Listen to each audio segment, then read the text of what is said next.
Telegram પર work from home આપવાનું કહી હોટલના ઓર્ડર કરવાના ટાસ્ક પૂરા કરવાથી કમિશન આપવાની વાત કરી લાખો પડાવનારને સાયબર ક્રાઇમે ઝડપી પાડ્યો છે. સાયબર ક્રાઇમમાં ફરિયાદ નોંધાવનાર ફરિયાદીને ટેલિગ્રામ પર વર્ક ફ્રોમ હોમ આપવાનું જણાવી હોટલના ઓર્ડર કરવાના ટાસ્ક પૂરા કરવાથી કમિશન આપવામાં આવશે તેવી લોભામણી વાતો કરી તેઓ પાસેથી 7,50,000થી વધુ પડાવી લેનાર ઠગ એવા મૂળ ભાવનગરનો અને હાલ પુણા ગામ ખાતે રહેતા જિજ્ઞેશ ઉર્ફે જીગો જયંતી આહલપરા સુથારને ઝડપી પાડી તેની વિરુદ્ધ કાયદેસરની કાર્યવાહી હાથ ધરાઈ હતી.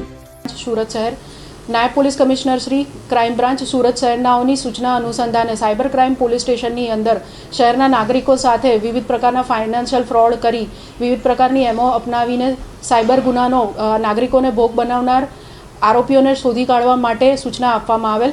તે અનુસંધાને સાયબર ક્રાઇમ પોલીસ સ્ટેશનની અંદર ફરિયાદી શ્રી શશિકાંતભાઈ સવાણીની ફરિયાદ લઈ ગુનો નોંધવામાં આવેલ હતો, જેમાં ફરિયાદીશ્રીને ઘેર બેઠા કમાણી કરવાની લાલચ આપી ટેલિગ્રામ આઈડી પરથી તેઓનો સંપર્ક સાધી ટાસ્ક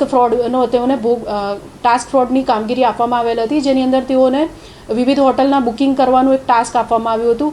એ અનુસંધાને તેઓને ભોળવીને તેઓની પાસેથી ઓનલાઈન ટ્રાન્ઝેક્શન કરાવી લગભગ 7,50,000 રૂપિયા જેટલી માતબર રકમ ઓનલાઈન વિવિધ એકાઉન્ટમાં ટ્રાન્સફર કરવામાં આવી હતી.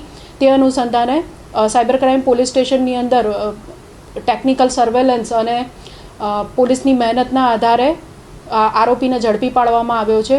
આરોપીનું નામ છે જિજ્ઞેશ આહલપરિયા. તેઓ મૂળ એકાઉન્ટ ધારક છે, જેઓએ આ